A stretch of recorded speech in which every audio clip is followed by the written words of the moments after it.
at, wow, almost 10th Hangout or PEST or something like that, webinars on Saturdays. So for those who are joining us for the first time, in Swahili, we say karibu, that is welcome. So Sally will be teaching you a bit of Swahili. Welcome is karibu. So when you say karibu, it means welcome. So just try and say like everyone, yes, please welcome. And this is our, I don't know what number, I think I've forgotten, but it's always a pleasure to be here. And my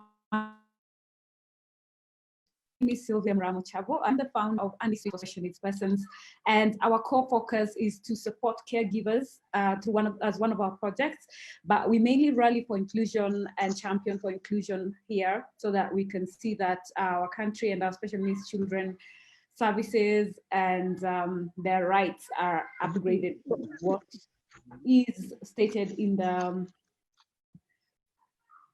CRPD and the SDGs and stuff like that. So we want to just improve the standards so far and at least get our kids at par with everyone else across the globe, because we are lagging behind looking at where we are and where the rest of the world is, but we'll be catching up slowly.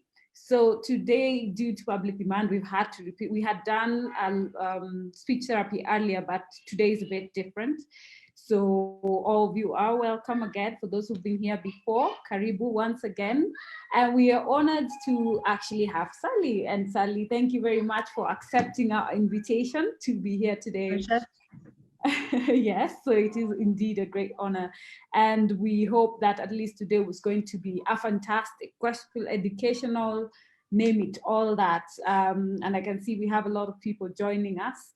So let's just give them a few minutes. So AndySpeaks has been there for the past 1 year.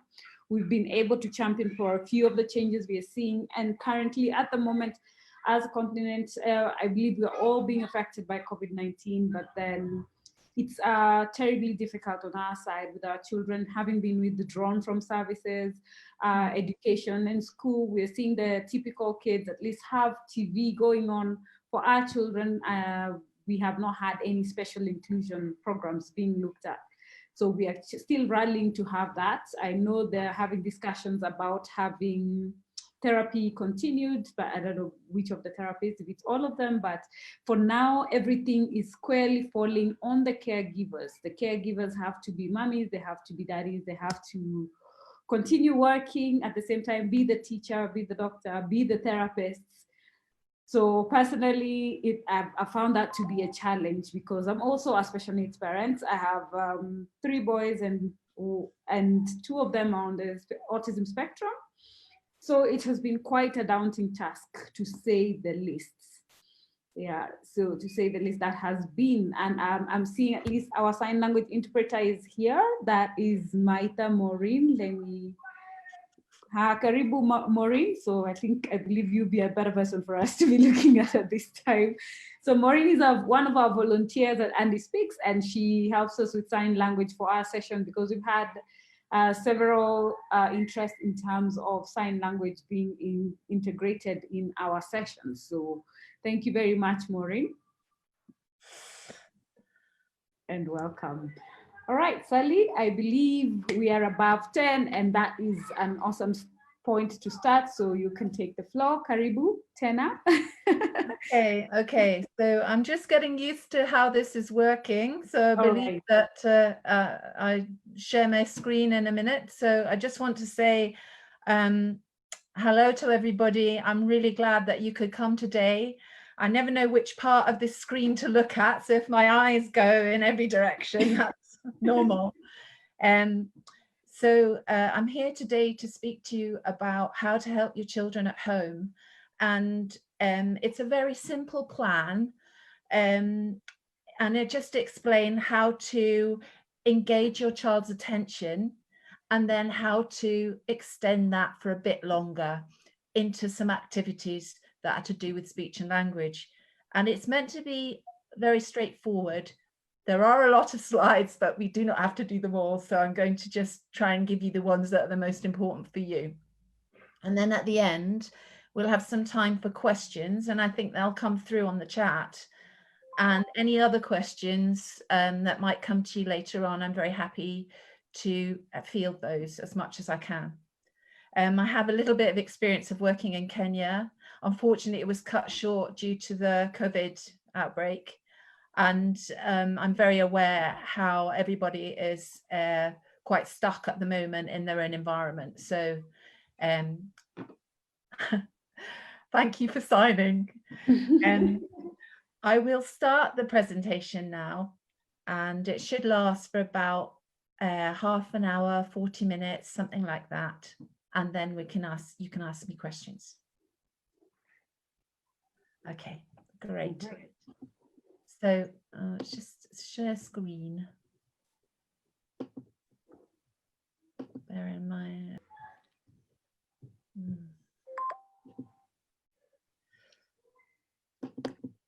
If you could kindly introduce yourself also on the chat box so we know who's with us, at least so that Sally can have a feel. Do we have caregivers? Do we have fellow special needs support, the teachers, therapists, so that at least we have a feel of who our audience is?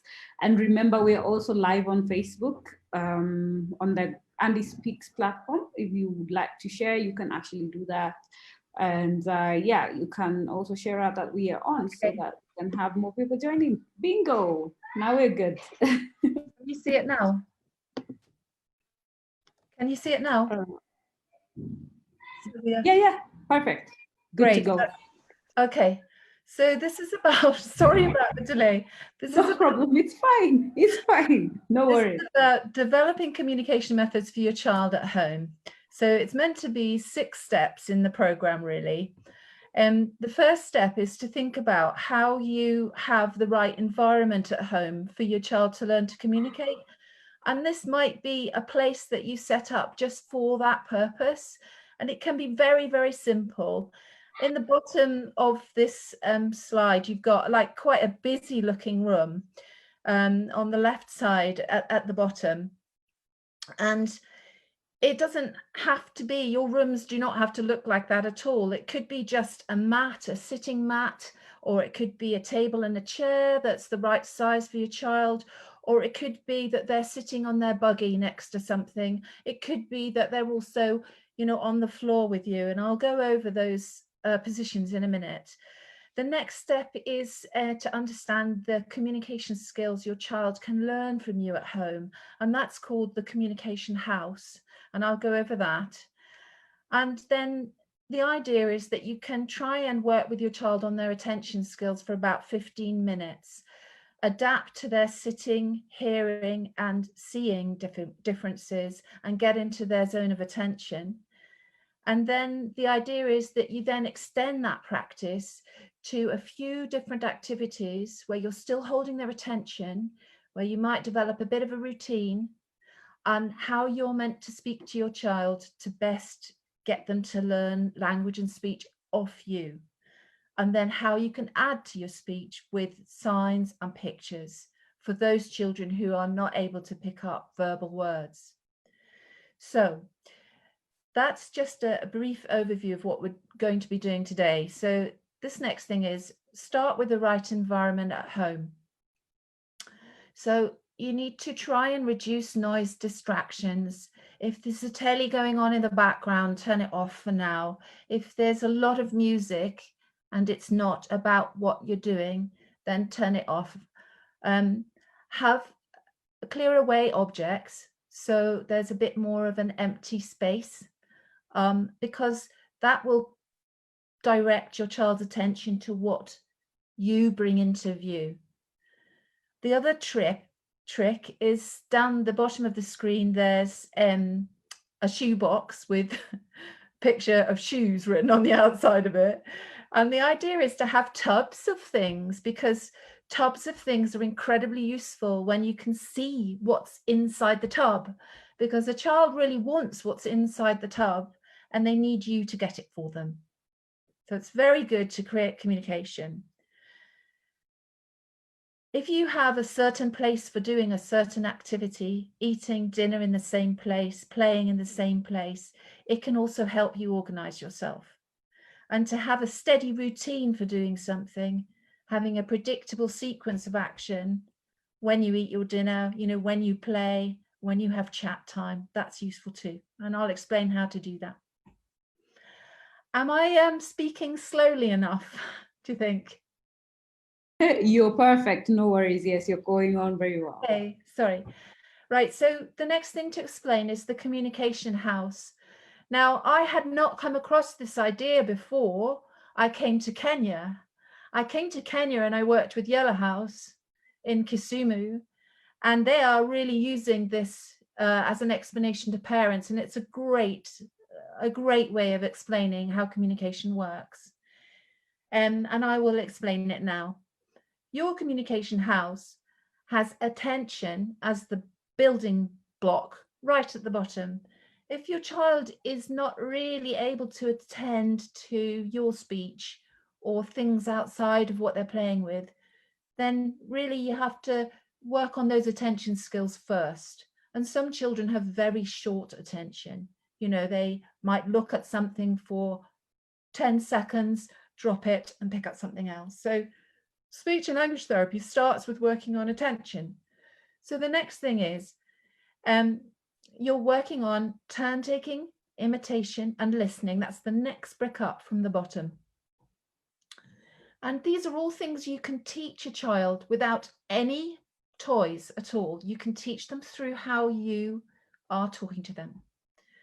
The next step up is play. And play is brilliant for expanding words, because when we play, we like to name what we're playing with and the actions we're doing. Understanding comes before talking. A lot of people don't really know that a child at 6 months is already able to understand quite a few words. So we work on understanding before we work on talking.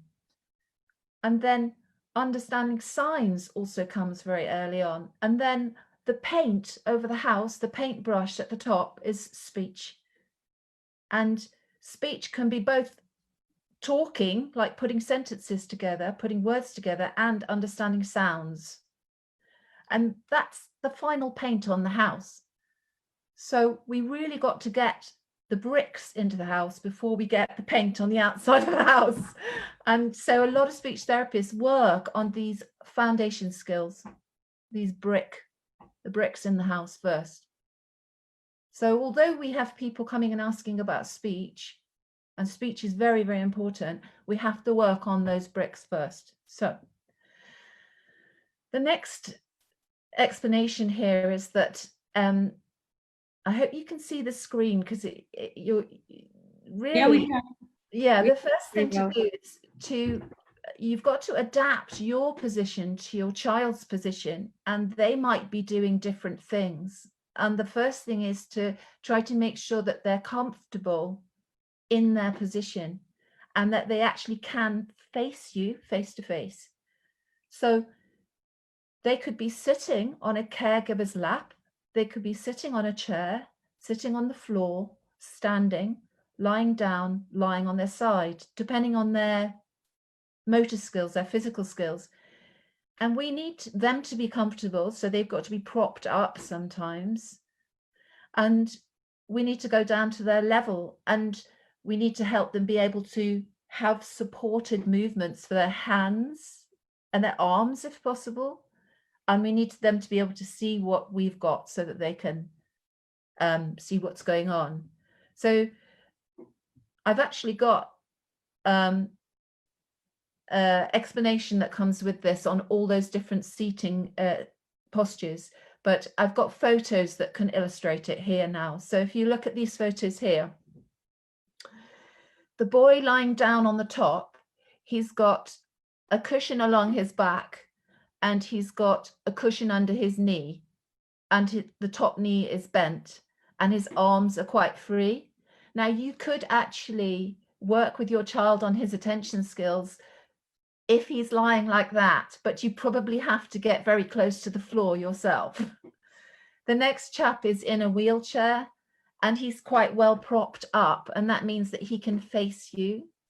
And the little boy down the bottom is sitting propped up in a corner with lots of cushions so that he can actually concentrate forwards on you. And position is really important, and makes them feel safe, and that they can attend to you. So, and some more pictures here. Again, I really love the one at the bottom with the board against the table, because look how happy the little girl is down the bottom, you know, playing with her dad. You know, she's got freedom. She can actually reach with her hands and look at her dad and look at us. And there's a few more there. And all these photos are about correct positions. So they're helpful positions, helpful for communication. Right. Next, a few little tips about, you know, that obviously if your child has got visual impairments, you need to face your child, but you can also use contrasts of color on yourself to make yourself stand out. And you need to avoid a glaring room, like loads of light bouncing everywhere.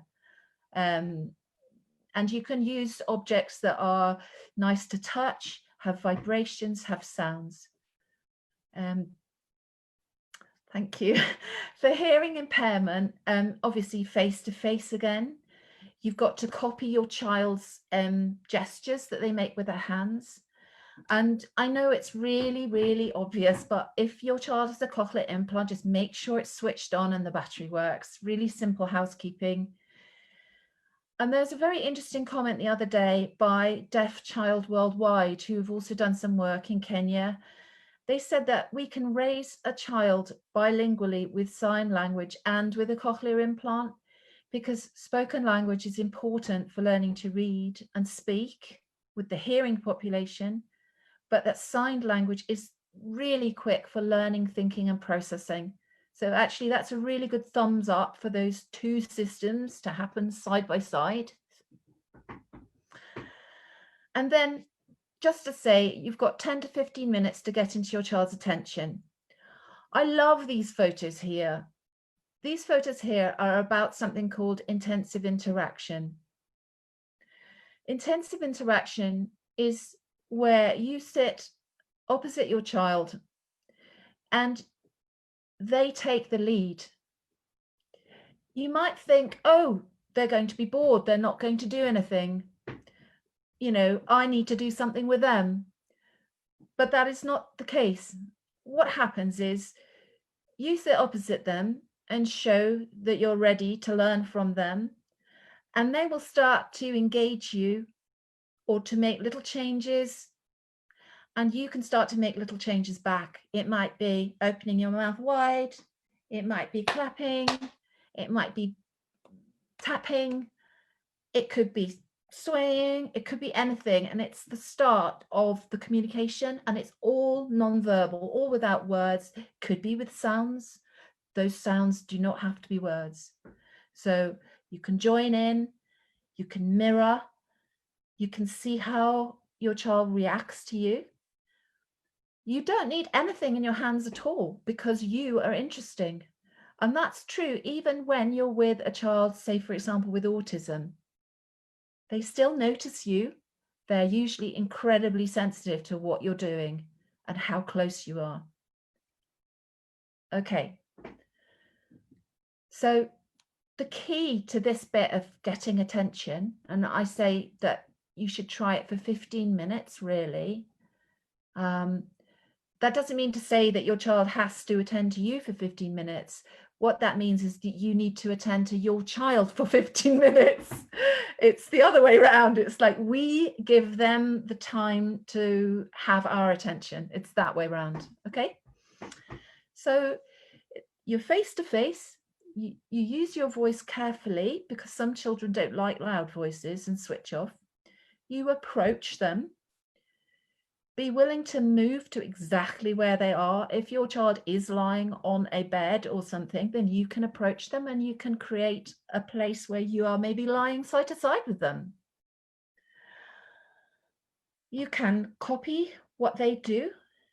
If they point at you, you can point at them. You can be creative. You can have fun.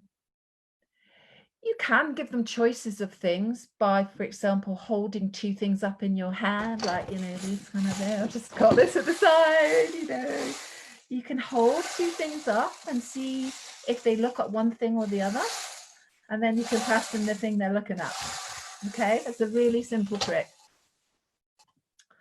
Right, let's just go down. There.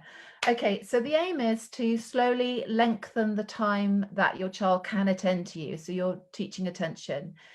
And I've just got a few more tips there, which is you can use peekaboo. Does everyone know that one where you go peepo like that? You can use toys of interest. You can turn take with your child even when they're not expecting you to, and that actually teaches turn taking, because they don't know what turn taking is until we show them. Right.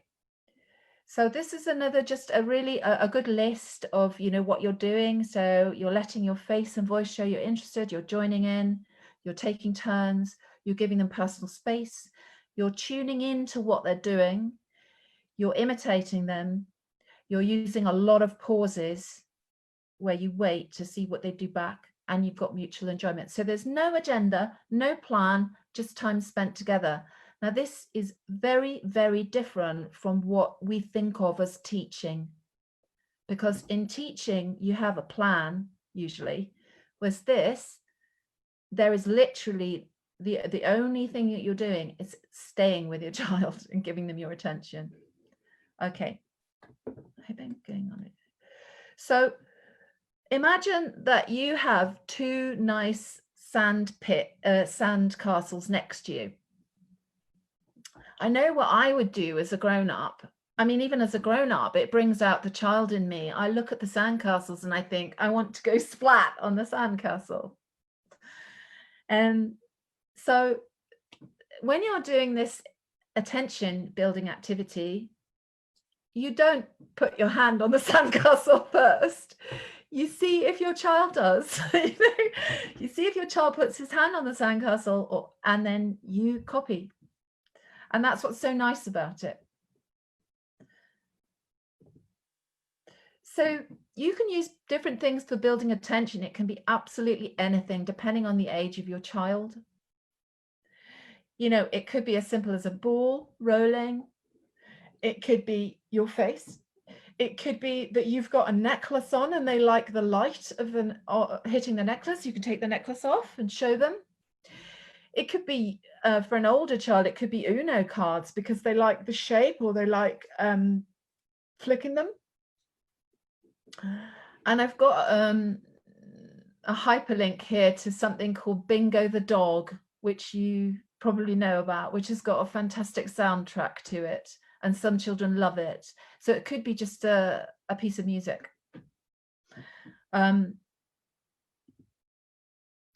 So you're observing and listening to your child, actually. And notice when you come back in, what do they do when you approach them? What noises and words do they like? How do they show an interest in you? And here are some things that you can use, very simple things that you can use to get attention as well. So when you've moved on from using your own face and your own voice, and you want to just use something different, these things are really useful. A scarf, because you can put it over your head, take it off. Boxes to put things in. Things that make sounds. Things that you can squash and squeeze. Things that you can spin. Things that you can blow. Things that you can tap. Really nice, simple things. The next day, try it again. Try it once a day. Next day, 10 minutes, 15 minutes. Offer them your attention. Can you think of anything else they like to do? Squash things, stick things, smell things, put their fingers in things, spin things, cut things, draw things. As long as it's safe for them, they can do it. So there you go. You've done your 15 minutes attention, and your child is already learning all of these things.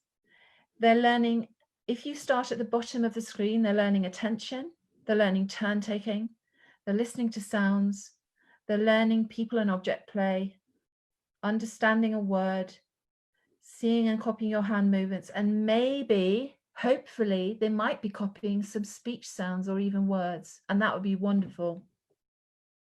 Okay, is it okay so far? So far, so good. Yes, we are following keenly. Okay, right. Well, we're halfway now, okay? Halfway through the content, so that's good.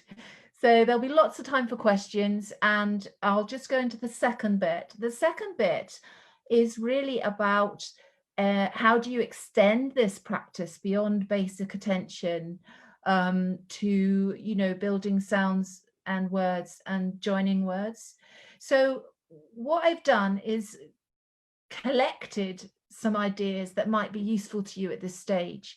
But the main aim is that you're only going to extend your communication practice for maybe another 10, 20 minutes at the most. So you're only hoping maybe to have a half-hour practice. And that's if your child has been happy with the first 15-minute practice, because if your child is really, you know, that's as far as they want to go, then you need to leave it there and just stick to 15 minutes every day. But if your child is showing signs of being really engaged and wants to go further, then this is the way to do it. And these are the things to think about. So this 20-minute communication practice, right? You're thinking, right, okay, I need 2 new activities I can do. What can I do? Well, there are so many activities you can do. There are so many ideas out there. So I'm trying to give you a very simple idea of what you can do. A simple kind of set of choices, if you like, where you, the adult, choose, okay, I'm going to do this next. Okay, so just to explain, the minute you go from working on attention to working on something else, you're actually doing a sequence of 2 things. You're doing a warm-up activity, which is attention, and then you're doing a language building activity. And most things in our lives have a sequence or a routine. So washing our hands has a routine. You know, we turn the taps on, we wash our hands, we use the soap, we dry them. That's 3 steps. And making uji has a routine, and I'm not going to go into that because I haven't done it properly. I watch internet on how to do it, and it is quite simple, but I haven't done it yet. Getting ready for bed is a routine. So a routine is action, action, action, finish, and it's very satisfying. Sequences are very important to children because they help them remember, help them think. Words that we learn are attached to events and routines we know well. One of the first words that children learn are things like, you know, dinner and bedtime, time for bed.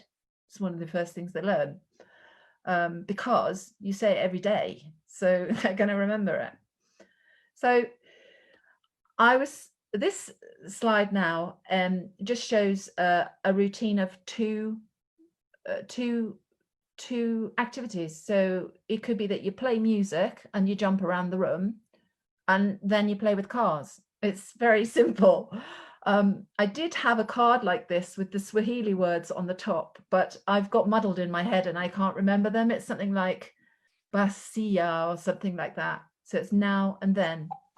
Is that right? It says first and then, but then it says muziki, which is music, and then you have gari, which is car in Swahili. Oh, good. But what's first and then in? It's like a now and next, or here and then. Is it badi sia or something? No. First is kwanza. Then Okay. if you're going to say then you say alafu. That means like what follows. Okay, so the idea is that you've got a 2-step sequence, and you can do that, and it's really, really useful because you can keep changing it. You can do that and then put 2 new ones on. Really useful. But the idea for this is just that in your 20 minutes, you could say, right, we're doing 2 new activities. We're going to do this one and then we're going to do that one. And all you have to do is really hand draw a picture. And all you need is an A4. you know, and you can color 2 squares and put 2 pictures in for what you're going to do. I did this in clinic and it's perfectly fine just to draw them. So you've got your attention builders, and then the idea is for those 2 new activities that there is a bit of an added cognitive load, which means that, you know, you're expecting more thought. So you're starting to move towards activities that involve more steps, even in themselves. So, for example, a puzzle would take, you know, 10 puzzle pieces into the puzzle before you finished it. So it's concentrating, thinking, maybe matching the puzzle piece to the puzzle picture. You get it. If you're putting hoops on a ring, you're expecting a child to understand and maneuver big and little hoops. So there's more thinking. You might be making something. You might make, you know, a snake out of Play-Doh. Well, that involves symbolic understanding that you're kind of making something that represents something else. Or you might be putting 2 objects together in play. For a really common one is not just to push a car, but to put a character or small character over the top of the car and then pretend that they're driving it. And that understanding goes with, in the end, putting 2 words together in speech as well, because putting 2 things together in play is the same cognitive ability as putting 2 words together when you talk. So it's actually a really good way of building language understanding.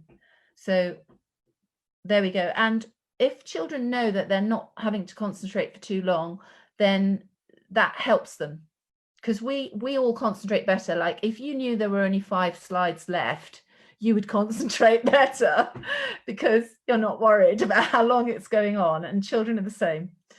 Okay, so what are they going to learn from the extra time with you? Sorry about that. What are they going to learn from the extra time? They're going to be more time to practice hearing and seeing your message, more time to make sense of what they've heard, seen and touched, more time to think of what they want to say, more time to get control of this, more time to point and sign and communicate with you. So this is where it gets really broad, because I mean, there are so many different activities out there. So you can choose what you're going to do, because you might need to prepare it a little bit, but be led by your child's likes, because you're expecting them to concentrate for longer. So you really need to do something that is going to excite them, that they're going to like. That's very, very true. Well, of any child. So it doesn't matter what that like is, as long as it's safe and you can do it with them, do it. So I've started with sensory play at the top, because even things like, well, tubs full of water for children who like water play. We had a lovely game in clinic, which was washing the animals with a toothbrush. So you get some plastic animals in a tub and you wash them with a toothbrush. It's great. Cold spaghetti is another one. Really strange, but if you get some cold, you know, cook some pasta and put some colors in it, that's safe. You can do all sorts of things with that. It's very tactile. Apparently corn flour is a complete magical ingredient, and you can do all sorts of strange things with that, all on the internet. Having a bucket with interesting things that you haven't tried before, or things that, you know, bouncy balls, things that light up, anything, and then giving them one at a time is a really good thing. So you could do posting, sorting, matching hoops, matching pictures. If they like pictures, go for pictures. If they like pretend play with figures, then you can do that. I mean, in this country, we tend to use things like Playmobil and Lego, but you can use anything. I mean, there are free figures that come out of cracker toys sometimes, and they're ideal sometimes, as long as they can't swallow them. Music, sound makers, rhymes, songs, books. I've put some nice pictures here because these pictures all came out of a program called Attention Autism, which is worth looking up. Attention Autism is a program that develops attention, and they use such wonderful activities that if you go on the internet and look up what parents have been doing in their homes, it's just brilliant. So all of these things you can make happen, except for the top one where it's more things that have obviously been purchased. So matching picture games, these all help with the cognitive load. I wanted to get lots of pictures on here, but I haven't had the time to do that. But essentially it's puzzles and pictures. Pretend play is small figures, little Lego figures, little cuddly toys, things like that. It's things like dressing up your cuddly toys, getting them to do everyday routines. Most of the children I see never get on to role play. You know, they just didn't, because role play is when you actually put on different things yourself, but some children will. Cars, construction, blocks, minifigures. You can do an awful lot with building blocks and hiding characters behind. There's so much. And then I found this lovely, I don't know if this will link, but oh, it has. Yeah, it's going to be quite noisy in a minute.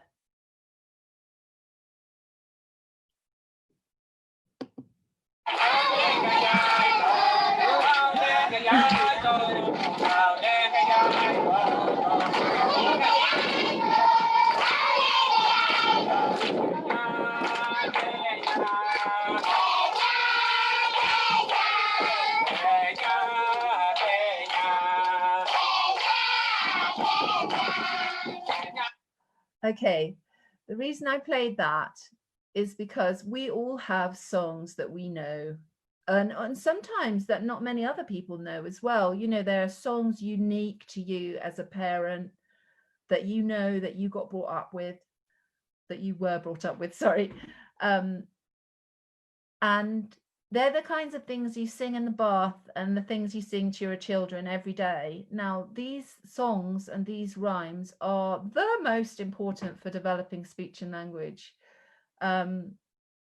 because they just emphasize words and patterns and rhythms. So use them.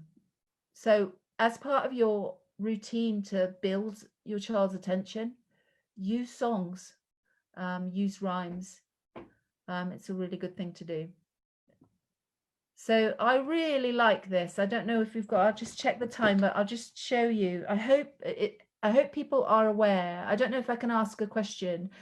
Are people aware of eKitabu digital story time? I'm sure Martha is. That's my question to the audience. Anyone who knows, you can raise your hand. Personally, no. Do you know?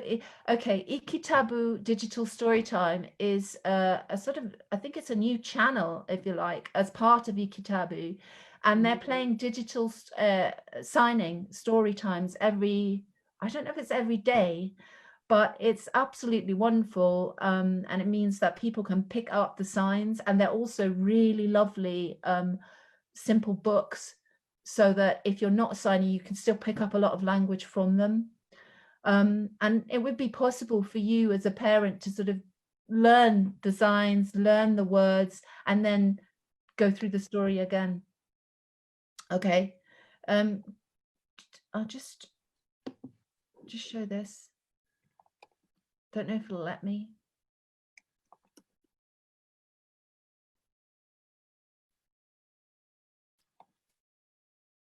Okay, it will let me.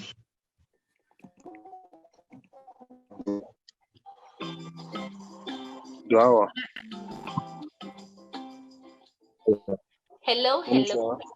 So welcome to Digital Story Time. We are going to read interesting stories for grade 3 learners, but can be enjoyed by all children.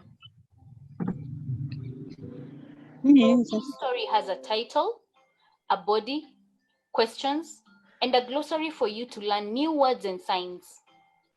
So that's the introduction. I'm going to stop that there a minute, but it goes into this beautiful story with signing alongside the picture book. And it would be perfectly possible to get hold of the picture book and then do it again with your child. I think that's what I'm trying to say. And it's really lovely. So you've picked your activity, which could be, you know, it could be puzzles, it could be that you're making something, it could be that you're you know, even showing them a book. But the main thing is that when you're playing, this is when you change the way you speak a little bit. And now a lot of us do it naturally, and it's internationally recognized that all cultures, the parents change the way they speak to children to help the children to learn. So what I have now is just an explanation of the changes that we usually make, but these are the things that help your child to learn. Okay, so you're going to name one thing at a time to start. If you're teaching a word, you're repeating it, I mean, a lot. And sometimes children may take, you know, up to 100 repetitions before they actually learn to say a word. And you repeat it when it's appropriate to do that. You can't just sit there repeating one word and expect them to pick it up, but you try to repeat it in an activity where they're asking for something. So a target word or even a sound can take a week to learn or more. Some children can't say words and are only saying sounds, in which case I advise you to actually copy that sound back to them as much as possible, and then try and do a new sound. And the place to start with sounds is actually to do with sounds we make every day, like even animal sounds is a really good place to start. Or even, you know, for mama, and b for baba, that kind of thing. So what can help with sounds? Pictures of animals, transport pictures, even listening for sounds, and then putting a button in a cup every time you hear your mum make a particular sound or your dad make a particular sound. That kind of thing is really sweet. When you're playing, you're going to be very highly repetitive with what you're saying. You're going to use very, very simple sentences. Like I'm talking to you now, and I'm talking in these really long sentences. And really, when you're talking with children, you need to say very, very small sentences. So 1 word, 2 words. So, you know, mummy's coat, dad's bike, dad's bicycle, that kind of thing. Really small, and don't worry about missing little words, because the main words are names for things, action words, and to begin with, describing words like big, little, red, you know, yellow, shiny, that kind of thing. So you're exaggerating your words. You might say, oh, ngari. I'm not going to say that right. So car, you might say it very long and slow to help them pick it up.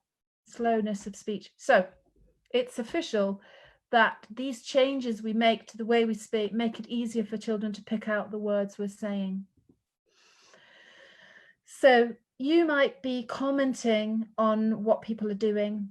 You might be saying descriptive words. You might be saying things like up, down, on, off, because these are very useful functional words, and children tend to pick them up because it gives them control over their environment. So if a child holds up their hands and they learn the word up, you're going to pick them up. So that's a powerful word. So they're going to learn that word. The same with down. If they want to go down a slide and it's exciting and they want to go down and you're holding them, they would say down, because it's a powerful word. They get to do what they want. And, you know, things like off, like switches on and off, really intrigue children. Okay. So you're repeating a word every day. You're hoping that they're going, well, you're helping them ask for something they really want. So it might be that they really want their drink. So you're naming that word. You can use word pictures. I've actually attached a lot of resources to this PowerPoint. They're all hidden behind the scenes, and I can share them with people afterwards via Sylvia probably. But word pictures can be useful later on when you're kind of naming and matching things, and you can show them the actions. So there you go. So this slide is actually just a repeat of what I've just said, which is that you're going to repeat what the child has said. You're going to add in a few more words. You're going to read together, that kind of thing. And which words can you teach? Well, again, powerful words are things like I want more, stop, help me. By the way, I've just used the wrong signs, I think, Kenyan signs. I think I will rely on Martha. Okay, Martha, can you show me more in Kenyan sign? Maitha? It's more. More. Yeah, that's it. More. I forget, see? Yeah. Can you do stop for me? Stop. Oh, is it stop? Okay, right. Yeah, well, we all need to do that. Yeah, good. Stop. And then help. Help. Help. Oh, that's the same. Right, that's the same. And can you do I want? I want. Oh, yeah, it's that. That's it. I want. That's it. Yeah. And then no. No. What's no? No? No? No. Yeah. Ah, okay. So the thing to know about sign is that it's a whole different language in itself. So English signing, British signing, is different from Kenyan signing. It's a different language. Yeah. Excellent. Thank you very much. Asante Sana. Yeah, thank you. Right, so if your child is a bit more able, then you're going to be starting to describe things to them. And you're going to be talking about different topics with them. So this slide is actually for a later date. It's for another presentation, really, because that's about how to develop language further, you know. So I'm going to leave that there just to say that if you're trying to get a child to join words, then, you know, describing pictures, getting the child to give you instructions, like mummy jump on the mat is a 3-word instruction, and it helps them to join words because they have power over you. And describing what you're doing in play. So, you know, talking through what you're like. So for example, give an example. Got a giraffe here. If I wanted a child to put words together, it's basically, you got giraffe eats mayai. Okay, so you're able to label what the character's doing. So giraffe eats mayai. Is it chakula? Okay, so moving on, you've got how do you use the different methods of communication? And the answer is they actually can go all together. You can use pointing, you can use words, you can use signs, and you can even use pictures to get what you want. And that's called picture exchange. And I think people will know about picture exchange. But I can explain that another time a bit more as well. So there you've got your Kenyan Sign Language. Mm-hmm. I like that picture. So you're adding to your words with gestures and pictures. So I've got an example down the bottom of the screen of an eye pointing page. Top, I don't know if I can highlight it. Yeah, Oh gosh, I don't know if I can read this again, but Yeah. it's essentially you've got top of the corner is the more symbol, bottom is stop, and then you've got two choices, whether your child wants a bit of a tickle or whether they want a song. And this is an eye pointing chart, so you can actually print it off and the child can look at which thing they mean, which thing they want to happen. Okay.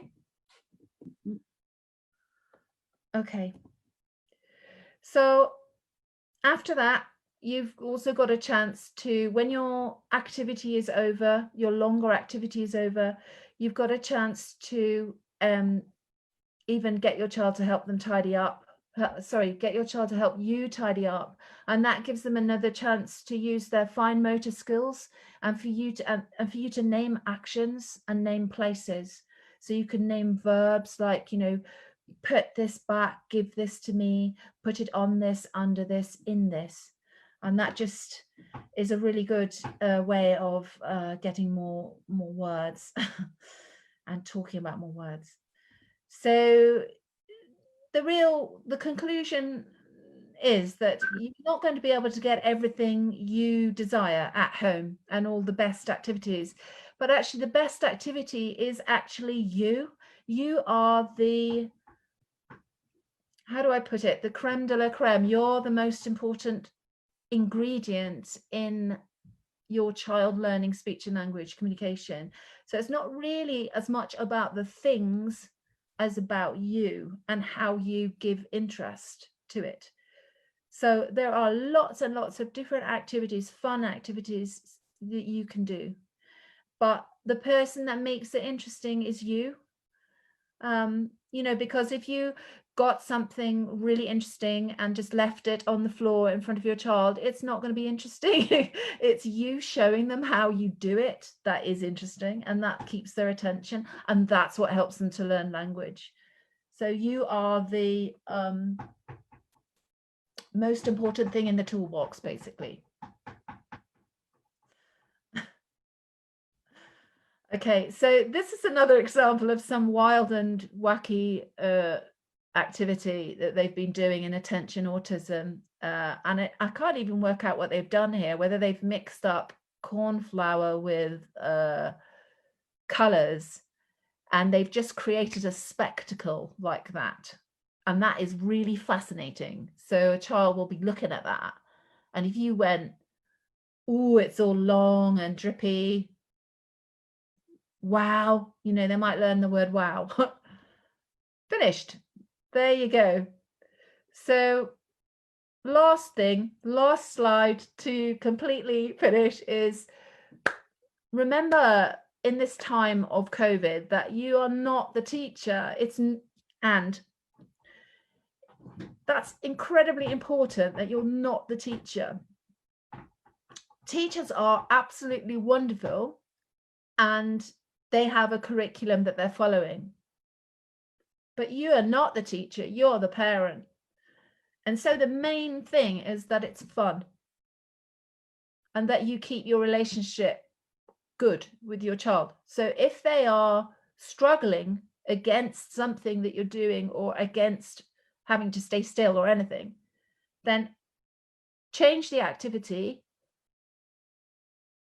or just help them to relax again. And that is incredibly important because you're the parent.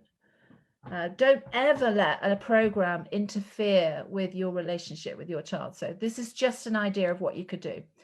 So the first aid kit really is you give signals to your child that an activity is about to happen. That could be just calling them by name or touching them. Or if your child is autistic, maybe they only want to see something before you come. So maybe you have to push something towards them and sit well back so that they have their chance.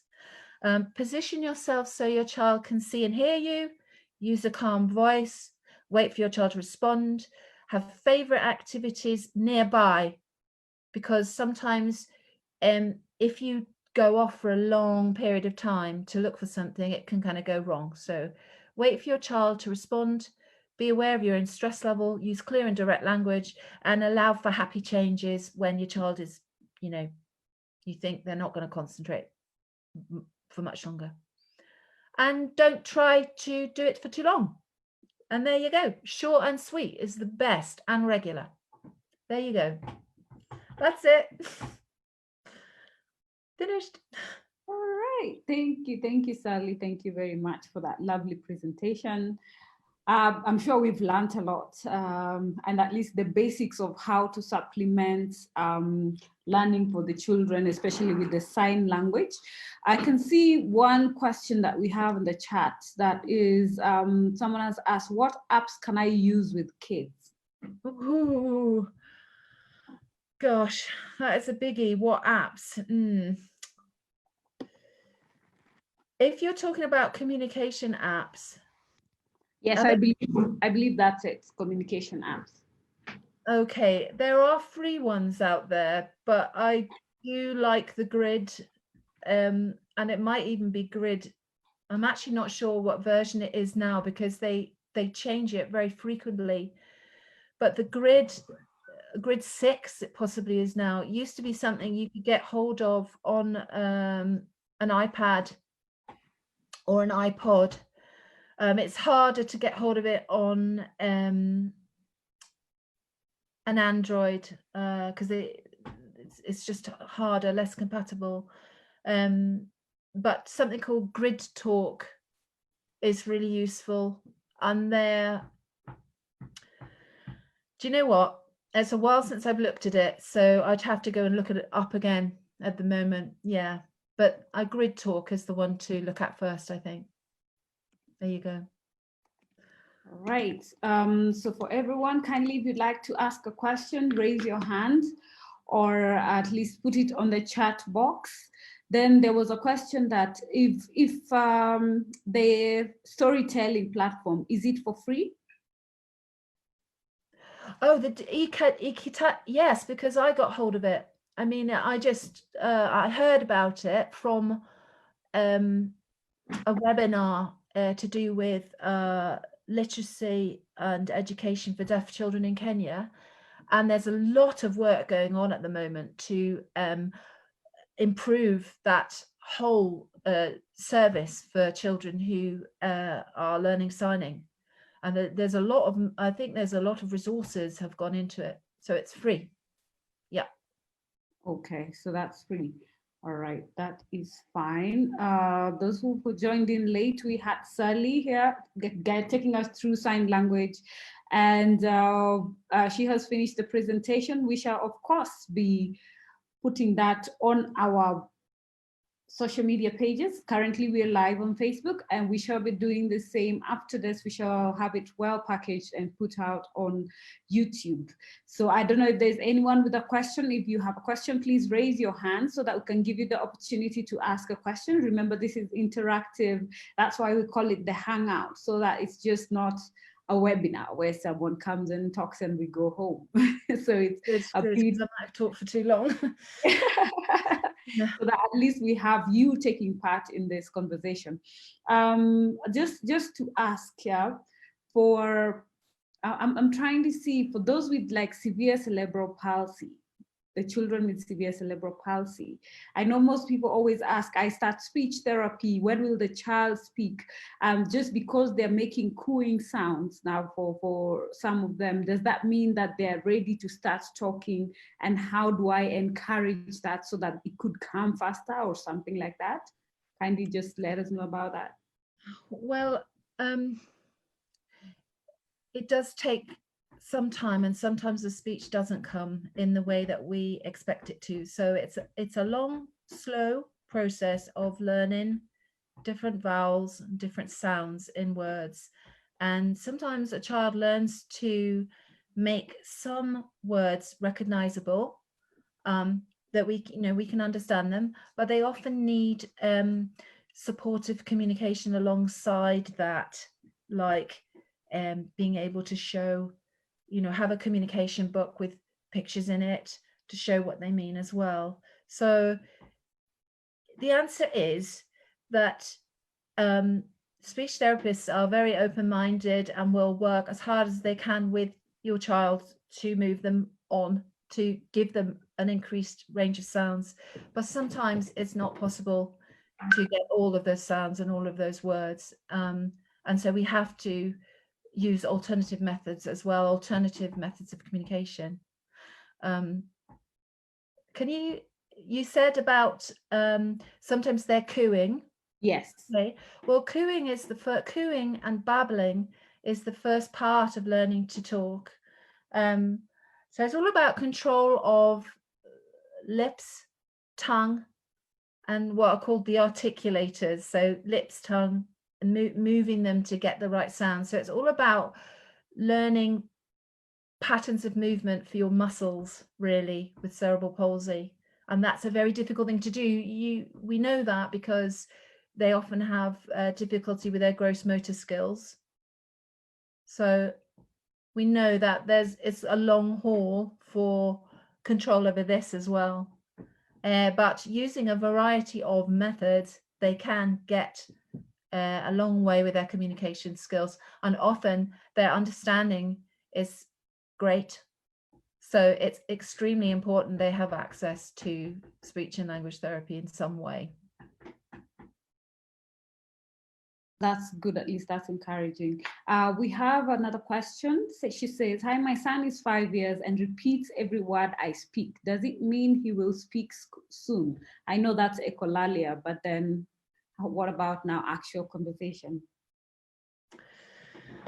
Okay, so he's repeating. Does he ever, my question back would be, does he ever spontaneously say a word when it has not been said for a while?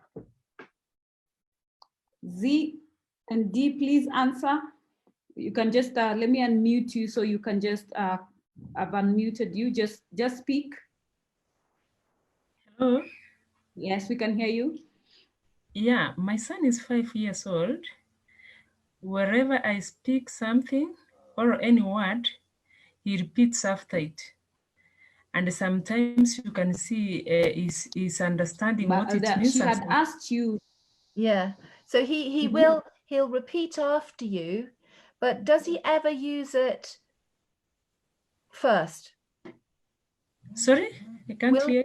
Does he ever use it first? Will he ever use that word first before you've used it?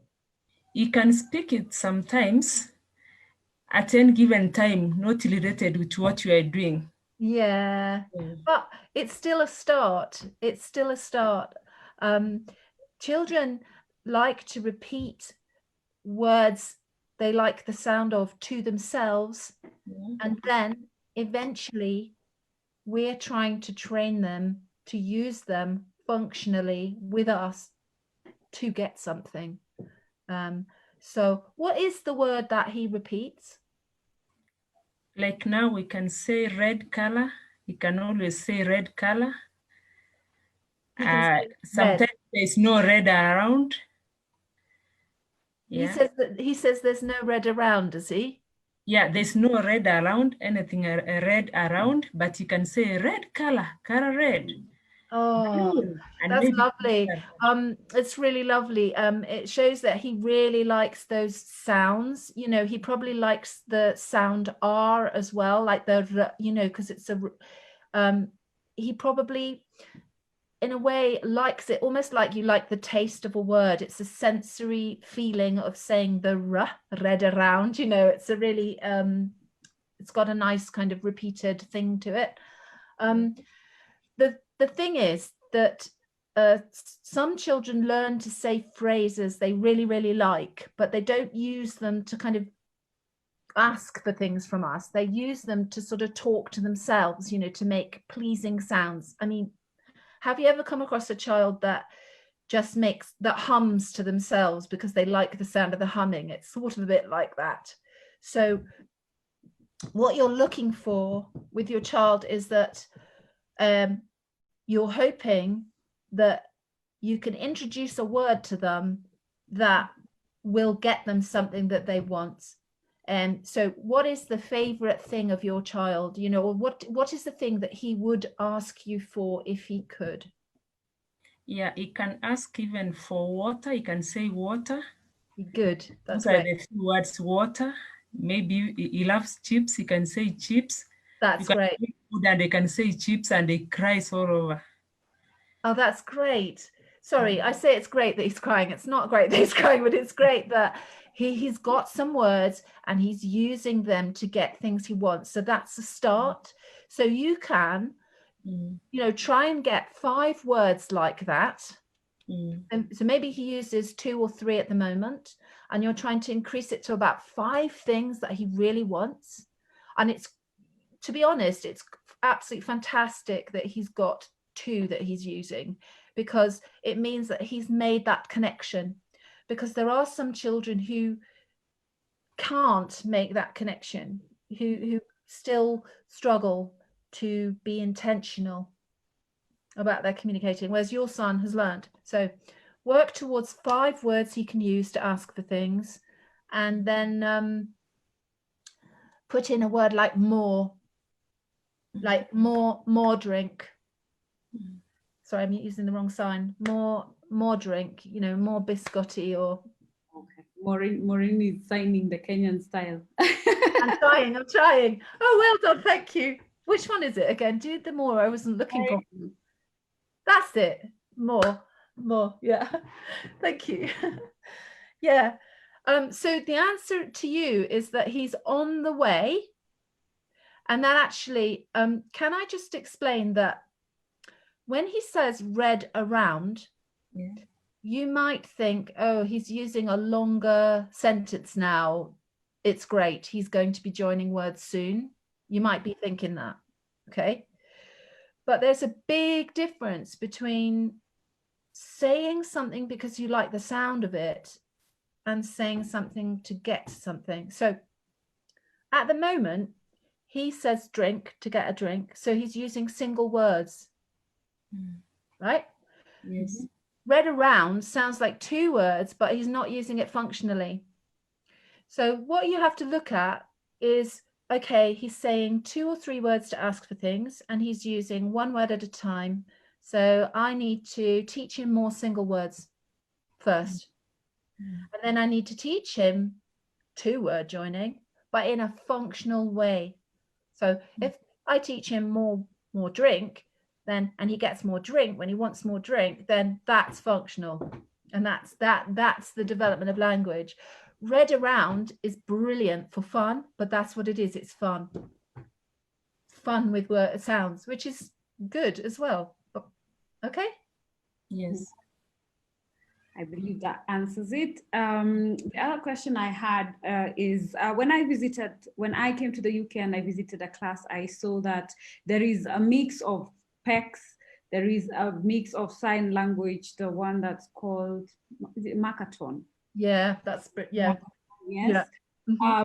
And while here in our schools, we have none of that. Most of the time you find here and there they use PECs, there are places they don't, because of the standardization has not yet been done or achieved, or the schools have not been held accountable in a way that they have to make sure that it's being done. Because sometimes it feels, as a caregiver, that feels like my child is being denied an opportunity to express themselves, while it should be done when they're still young and when they're still in school. What are your thoughts on that?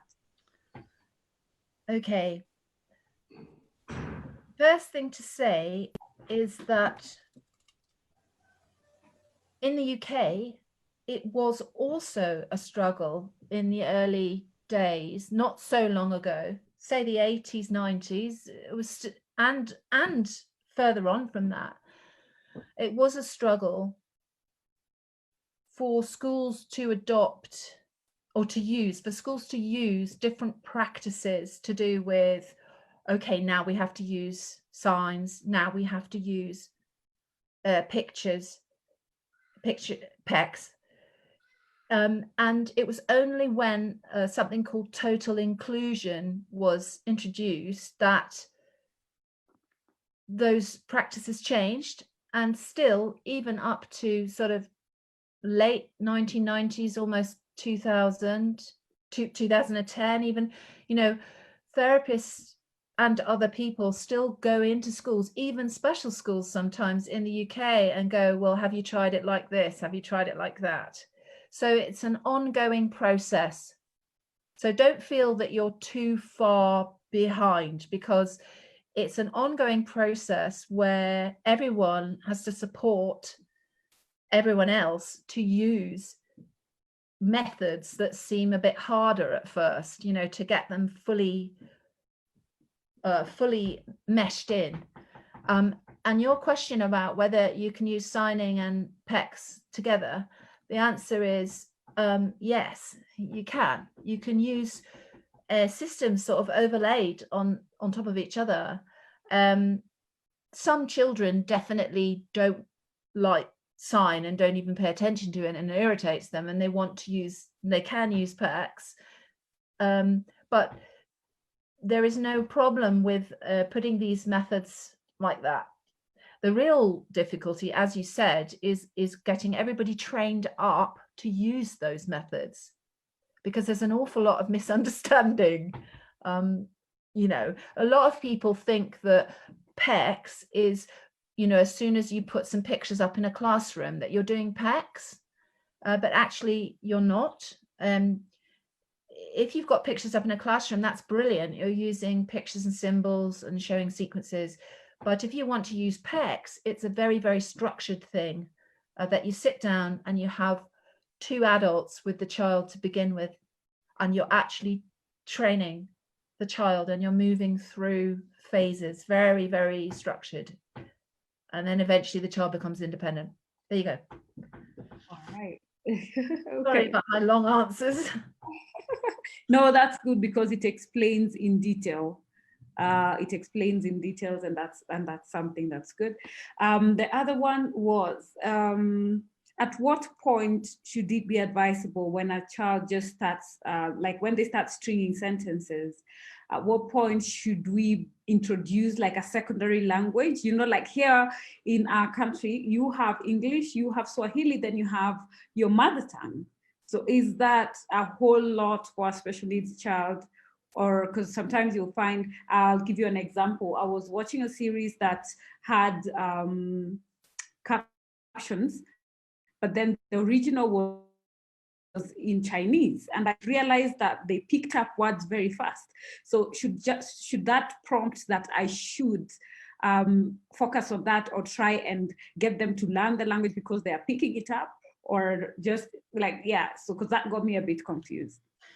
Actually, so you're saying that your child was watching a series. You're saying that they were watching something and it was a different language on the... Yeah, I was watching, but because they're there when I'm watching it. So every time they just see it, then there is the most common phrase that they kept hearing. And it was quite confusing, yeah. So I was wondering, is it too late? Is it too early to start introducing a secondary language?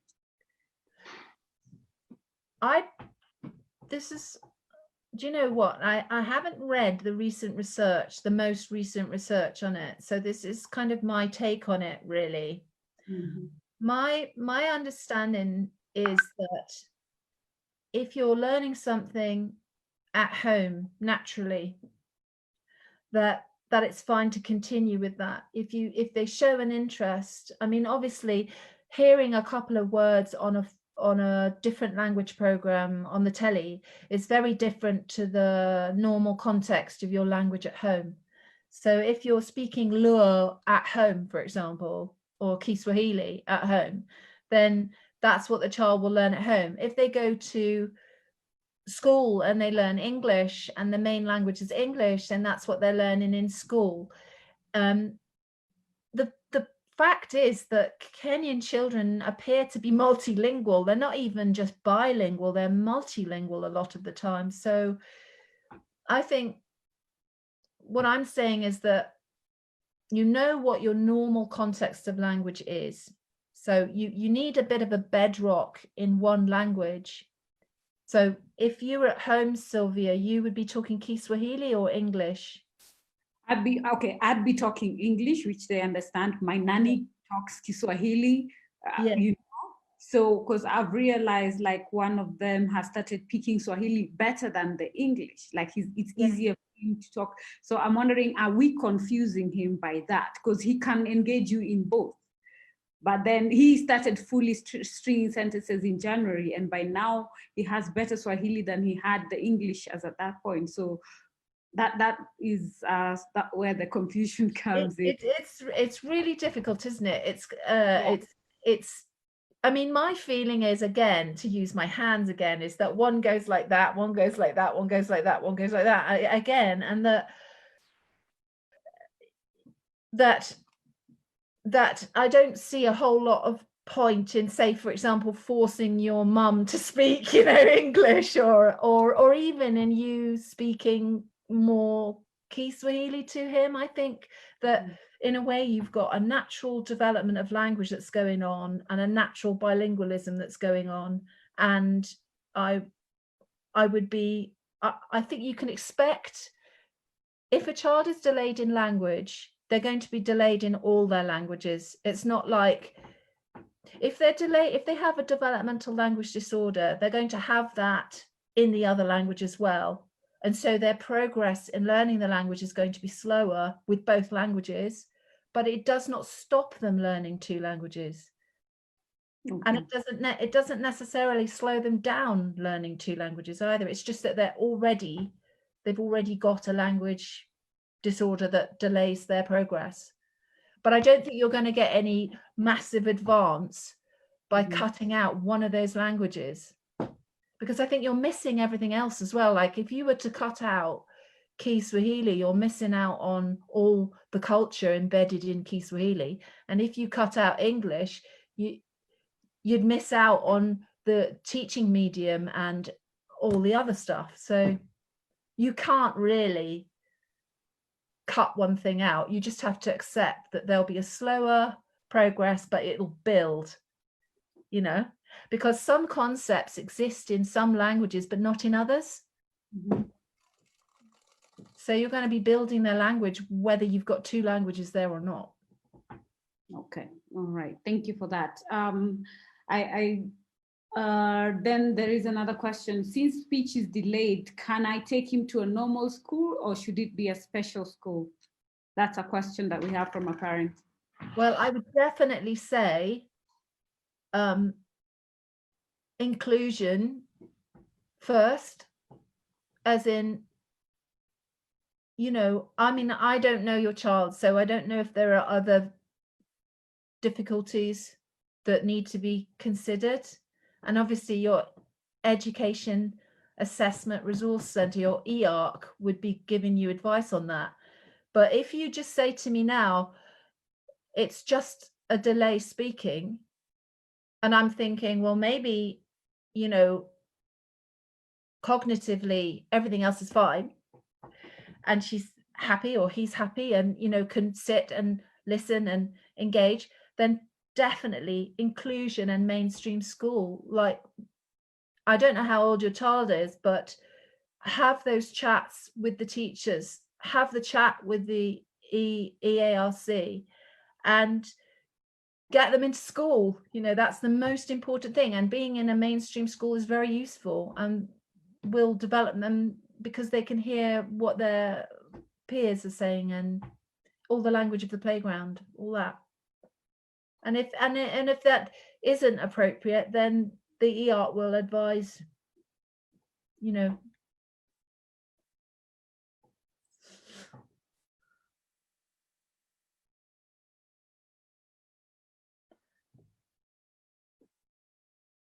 Oh, Sylvia, I can't hear you. Oh, sorry, I forgot. That's all right. I can hear you now. All right, thank you for that. No, I'm saying accessing EX services here is a bit of a challenge. We don't have many of that available. So that's one of the challenges that parents are faced with, because you want to take your child to school, but then the process of assessment and getting an assessor that is legit and all that, you find is quite a bit of a challenge. So we are forced to just play like guesswork. For example, for my youngest, I took him like for about 3 years in a normal school. There wasn't much progress. Then I took him to a special school, and bam, even within 1 year, we have speech, we have, you know. Yeah. See. So yeah. It makes it very hard for us to just find a place where you can go get your assessment and out. And then the few who are there, like the private ones, the government one takes long. The private one also now is expensive. All right, because you'll see like assessment will be something like 15,000, you'll be told. So that yeah, 15,000 is like 150 pounds. So you see that puts a parent with all the strains that are currently there in a quagmire as to, okay, is this a priority or do I just wing it? I'd love to find out more about the that question actually. Who? Sorry, I'm so sorry. I missed who asked that question about my child only doesn't have words. Should I take them to a mainstream school? Who asked the question? The same lady about echolalia. Oh, red room. You mean about the red around? I mean, yeah. I mean, that's a tricky one because I know usually if children are very slow to develop use of words and they have you know, that funny kind of echolalia, if you like, you know, it's one of those situations where you really need to kind of have an assessment of some kind. Okay. By someone, by, you know, by, I mean, you know, yeah, and there are, you know, there are people around. Yes, assessment and actually knowing the general everything else, because it's not speech only that determines if you're going. No, I mean that sounds like, you know, there might be things like repetitive behaviors or stimulus seeking, like sensory seeking stuff, or liking lights and noises and, you know, repetitive play, that kind of thing. Okay, there is another question. We have, my son is 6. My concern is he can't pronounce some sounds. Example, letters he can use his lips, like sound M is easy, with sound sh, that's SH, he can't. How old is he? 6, he's 6. Okay, so she 6, okay. Yeah. So sorry. No, she's asking if it will come with time. Will the child develop it in time, or is that his can I just check, is that his only sound that's missing? Is there any other sound that's missing? Like, can he say a spoon, you know, with a certain p? Can he? Okay, G, let me just unmute her, and then she can at least engage you one. Okay, okay, I am trying to unmute her. All right, please take the floor, answer the question. Hello. Please. Yes. Okay, my concern is my son can say sounds like, let's say a word like mom, he is able to pronounce that, but a word with sh, he can't do that. Yeah. Yes, and letters like T, he can do that, but with sh, the one that he uses is tongue. Letters that he uses with tongue and the upper part of the mouth, he can't do that. Oh, I see. So can he say can he say chips? Chips? No, because so he can't say a ch, and he can't say a sh. Yes, he can't do that. Can he say a Danny, like with a duh? No, let's say something like T, he can. He can, but yes, but a D he can't. Oh, he can't. Well, that's I think that's interesting actually. Yeah. So gosh, your question was will those sounds come? And he's yes, will they come with time? He's 5, right? He's 6. Oh, 6. A duh for oh gosh, I can't think of a key Swahili word, but a duh for dad in English. A duh should come by, you know, by 3, even 3.5, 4, and sh and ch should come, you know, by 5, definitely by 5. So you're looking at a speech delay, and it sounds like you know, to do with the tip of his tongue in a way, and the movement of that. But I'm interested that he can say a t, because that, if he can say a t, he should be able to develop a duh. And it's interesting. Does his t sound funny? Okay, he can't talk, he can't make a sentence, but some words like calling me, he can call mom, he can call an uncle, but he cannot make a sentence. But he Right. communicates. He communicates but can't talk.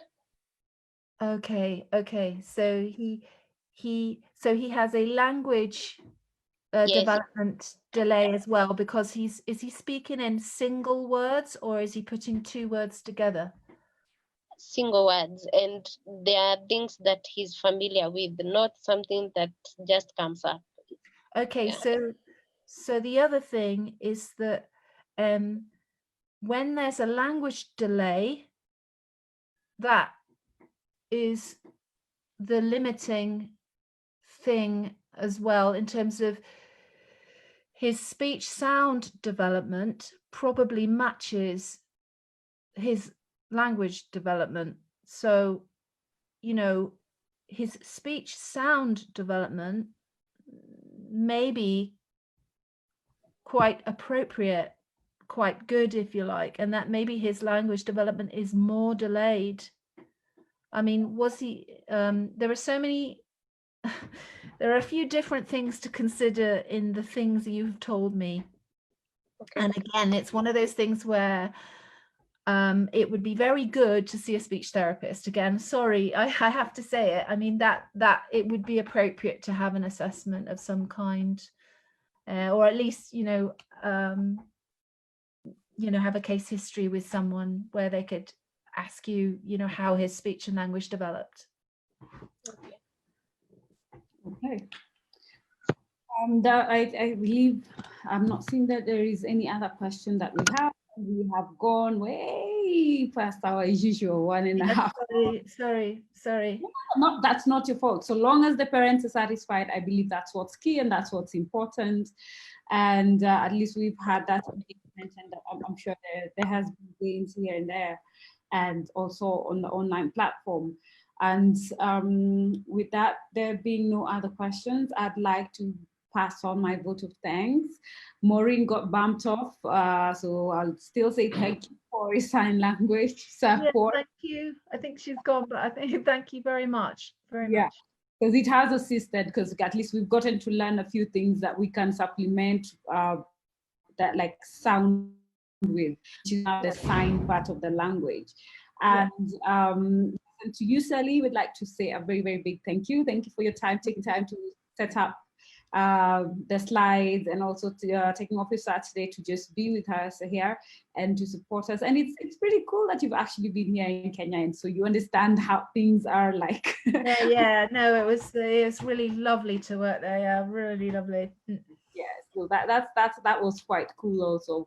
So there being no other question, thank you all for joining us this week on our special needs hangout. I think it's episode 10 or something like that, but we keep going. Next week we shall be discussing not emotional intelligence per se, but we shall be discussing boys, puberty, and it's disappearing. Self-esteem. Yes, we shall be having two speakers, local speakers, who are in school setups, and they have been able to work with special needs boys through their teenage week. And then after that, we shall be having nutrition. And after nutrition, we shall go to the ladies and check out on how do we handle hormones, how do we handle menstrual health and sexuality with the kids. So that means July is gonna be packed. Although since we did not take, normally this Saturday is usually taken off. The last Saturday is supposed to be our R&R. So most likely after next week, we will take a break the next Saturday, but